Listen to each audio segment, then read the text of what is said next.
સુશાસન વિકાસ અને એકતાના નવા અધ્યાયની સાથે આજથી વાવથરાદ જિલ્લાનો વિધિવત શુભારંભ કરાયો। અધ્યક્ષ શંકરભાઈ ચૌધરી અને મંત્રી બળવંતસિંહ રાજપૂતની ઉપસ્થિતિમાં રાહ ખાતે નવનિર્મિત જિલ્લો અને નવા 4 તાલુકાનો શુભારંભ કાર્યક્રમ યોજાયો। વાવથરાદ જિલ્લાની નોંધ સમગ્ર દેશમાં લેવાય તેવો સંકલ્પ લઈ આપણી ઓળખ હંમેશા બનાસવાસી તરીકે જ રહેશે તેવું શંકર ચૌધરીએ જણાવ્યું। કુપોષણ, વ્યસન મુક્તિ, શિક્ષણ અને આત્મનિર્ભરતા માટે સૌએ સાથે મળીને કામ કરીએ તેવું શંકર ચૌધરીએ જણાવ્યું। વાવથરાદ ગુજરાતનો 34મો જિલ્લો બનીને ઇતિહાસ રચાયો। મંત્રી બળવંતસિંહ રાજપૂતે કહ્યું, વડાપ્રધાનના 2047ના વિકસિત ભારતના સ્વપ્નને સાકાર કરીએ તેવું બળવંતસિંહ રાજપૂતે જણાવ્યું। સુશાસન વિકાસ એકતાના નવા અધ્યાયની સાથે આજથી વાવથરાદ જિલ્લો સત્તાવાર રીતે અસ્તિત્વમાં આવ્યો છે। વિધાનસભાના અધ્યક્ષ શંકર ચૌધરી અને મંત્રી બળવંતસિંહ રાજપૂતની ઉપસ્થિતિમાં રાહ ખાતે નવનિર્મિત જિલ્લો અને નવા 4 તાલુકાનો શુભારંભ કાર્યક્રમ યોજાયો હતો। આ પ્રસંગે વિધાનસભાના અધ્યક્ષ શંકર ચૌધરીએ જણાવ્યું કે વડાપ્રધાન નરેન્દ્ર મોદી અને મુખ્યમંત્રી ભૂપેન્દ્રભાઈ પટેલના સંકલ્પ સાથે સરહદના વિસ્તારને નવો વાવથરાદ જિલ્લો અને 4 નવા તાલુકાની ભેટ મળી છે। રાજ્યના મુખ્યમંત્રીએ પ્રજાની માંગણીને સ્વીકારીને ટૂંકા ગાળામાં ઐતિહાસિક નિર્ણય લીધો તે બદલ સરહદના નાગરિકો વતી અધ્યક્ષે અભિનંદન પાઠવ્યા હતા। નવા જિલ્લાને યંગ અને ડાયનેમિક અધિકારો મળ્યા છે। અધ્યક્ષ શંકર ચૌધરીએ જણાવ્યું કે આપણી ઓળખ હંમેશા બનાસવાસી તરીકે બની રહેશે। બનાસવાસીઓ સાથે આપણે લાગણી અને પ્રેમથી જોડાયેલા રહીશું। તેમણે કહ્યું કે નવા જિલ્લા તરીકે સૌ કોઈ એવા સંકલ્પ સાથે આગળ વધીએ કે વાવથરાદ જિલ્લાની નોંધ સમગ્ર દેશમાં લેવાય અને આ વિસ્તારનું નામ ગુંજતું થાય। આ વિસ્તારમાં એક પણ વ્યક્તિ કુપોષણમાં ન રહે, વ્યસન મુક્તિ માટે કામ કરીએ, શિક્ષણ સાથે સ્કિલ મેન પાવર વિકસાવીએ, દરેક વ્યક્તિ આત્મનિર્ભર અને સ્વમાનભેર જીવે તેવો સંકલ્પ લેવા આહ્વાન કર્યું હતું। સરહદી વિસ્તારમાં પૂર્વ વખતે વહીવટી તંત્રે જે ઉમદા કામગીરી કરી છે તે બદલ અધ્યક્ષે અભિનંદન પાઠવ્યા હતા। આ કાર્યક્રમમાં મંત્રી બળવંતસિંહ રાજપૂતે નાગરિકોને શુભેચ્છાઓ પાઠવતા જણાવ્યું હતું કે આજે ગાંધીજીની 156મી જન્મજયંતિ તથા વિજયાદશમીના શુભ દિવસ આ વિસ્તારના નાગરિકો માટે સુખાકારી લઈને આવ્યો છે। તત્કાલીન મુખ્યમંત્રી અને વર્તમાન વડાપ્રધાન નરેન્દ્ર મોદીના દૂરંદેશી નેતૃત્વમાં ગુડ ગવર્નન્સ હેઠળ રાજ્યમાં અનેક વહીવટી સરળતા ઊભી કરાઈ છે। 1960માં ગુજરાતમાં ફક્ત 17 જિલ્લા કાર્યરત હતા, જ્યારે આજે 34મા જિલ્લા તરીકે વાવથરાદ કાર્યરત થયો છે। મુખ્યમંત્રી ભૂપેન્દ્ર પટેલની સરકાર દ્વારા છેવાડાના નાગરિકોની ચિંતા કરીને વિકાસ, સમય અને નાણાંના બચાવ માટે ઘરઆંગણે જિલ્લો ફાળવ્યો છે। મંત્રીએ જણાવ્યું કે આજે અહીંના વિસ્તારના લોકોનું અભિવાદન જોઈને અભિભૂત થયું છું। આ વિસ્તારમાં સરકારે અનેક વિકાસના કામોને પ્રાધાન્ય આપ્યું છે। આરોગ્ય, શિક્ષણ, નર્મદાનું પાણી સહિતની સુવિધાઓ સરહદી વિસ્તારને મળી છે। તેમણે વડાપ્રધાન નરેન્દ્રભાઈ મોદીના 2047ના વિકસિત ભારતના સ્વપ્નને સાકાર કરવા સૌ કોઈને જોડવા આહ્વાન કર્યું હતું। આ પ્રસંગે બનાસકાંઠા જિલ્લા કલેક્ટર મિહિર પટેલે પ્રાસંગિક ઉદ્બોધન કરી સૌને આવકાર્યા હતા। કાર્યક્રમમાં વાવથરાદ ધારાસભ્ય સ્વરૂપજી ઠાકોર, પૂર્વ સાંસદ પરબતભાઈ પટેલ અને જિલ્લા કલેક્ટર મિહિર પટેલ, JS પ્રજાપતિ, જિલ્લા વિકાસ અધિકારી MJ દવે, કાર્તિક જીવાણી, જિલ્લા પોલીસ અધિક્ષક પ્રશાંત સુંબે, ચિંતન જે તેરૈયા, બનાસ બેંકના ચેરમેન ડાયાભાઈ પિલિયાતર, સહકારી આગેવાનો અને બહોળી સંખ્યામાં નાગરિકો ઉપસ્થિત રહ્યા હતા। આ સંકલ્પની ભૂમિ છે।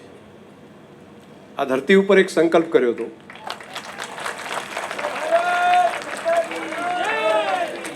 મને એમ છે કે આ જ જગ્યા હતી ને, અહીંયા જ હતા।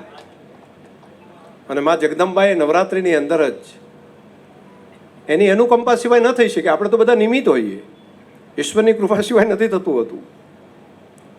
બાકી મહેનત તો ગમે એટલી કરીએ, ક્યાંથી પરિણામ મળી શકે? પરંતુ આપણા સાચા મનથી સંકલ્પ કર્યો હતો અને ઈશ્વરે આશીર્વાદ આપ્યા।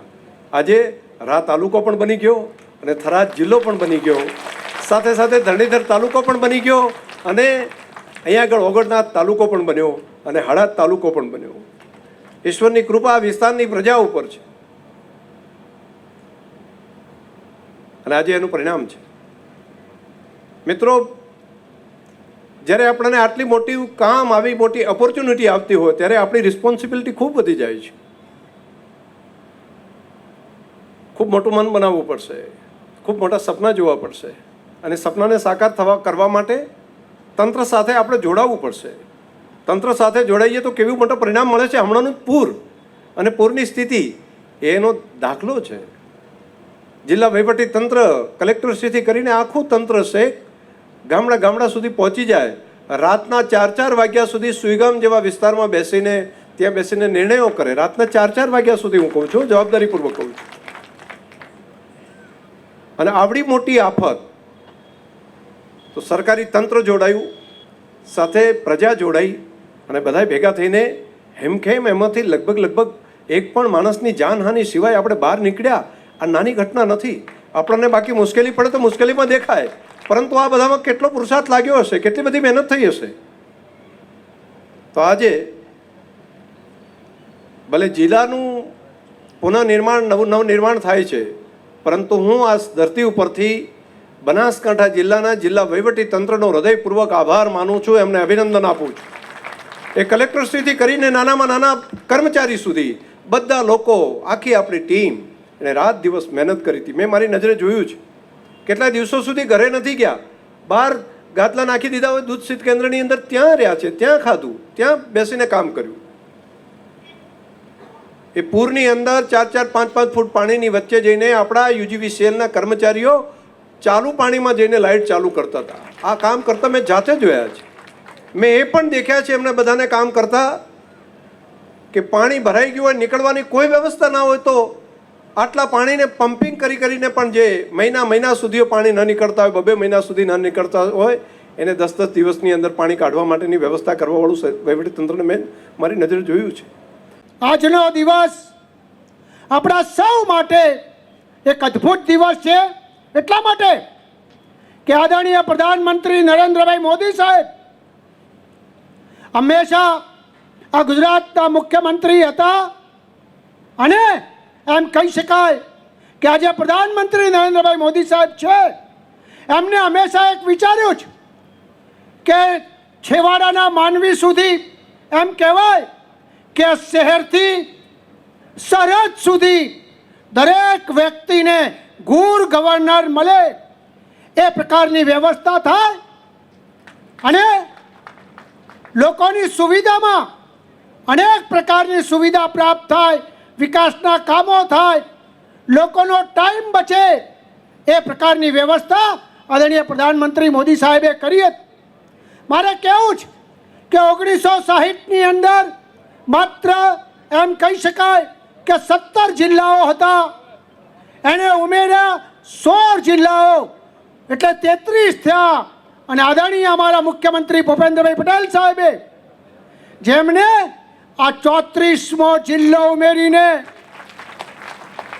આ વાવ થરાદ આ તાલુકાઓની માગણી કેટલાય સમયથી આગેવાનોથી માંડીને આદરણીય શંકરભાઈ સાહેબની ટીમ, શંકરભાઈ સાહેબ સખત, મને આજે પણ ખ્યાલ છે કે જ્યારથી જાહેરાત થઈ ત્યારથી અનેક ફેર એમ કહેવાય કે ક્યારે જલ્દીમાં જલ્દી આ પ્રકારનો દિવસ આવે અને એ પ્રકારની વ્યવસ્થા જ્યારે ખરેખર જિલ્લામાં થઈ છે ત્યારે મારે આપ સૌને કહેવું છે કે હંમેશા ભારતીય જનતા પાર્ટીની સરકાર છેવાડાના માનવી સુધી પહોંચે એ પ્રકારની વ્યવસ્થા ગુજરાતના મુખ્યમંત્રીશ્રીએ 17 તાલુકા જોડીને કરી છે. મારે આજે કહેવું છે કે આ પ્રકારની વ્યવસ્થા આજે અમે આવતા હતા, મને ખ્યાલ છે 10 થી 15 જગાએ 200-500 માણસ રોડ ઉપર ઊભા રહીને આદરણીય શંકરભાઈ સાહેબનું અદ્ભુત સ્વાગત કરીને આ ભારતીય જનતા પાર્ટીની સરકારના ખૂબ એમ કહી શકાય કે આશીર્વાદ સાથે સાથે એક અદ્ભુત વ્યવસ્થાનું કામ કર્યું. એ પ્રકારના આશીર્વાદ ઠેઠ અહીં આવ્યા તો સુધી પ્રાપ્ત થયા છે.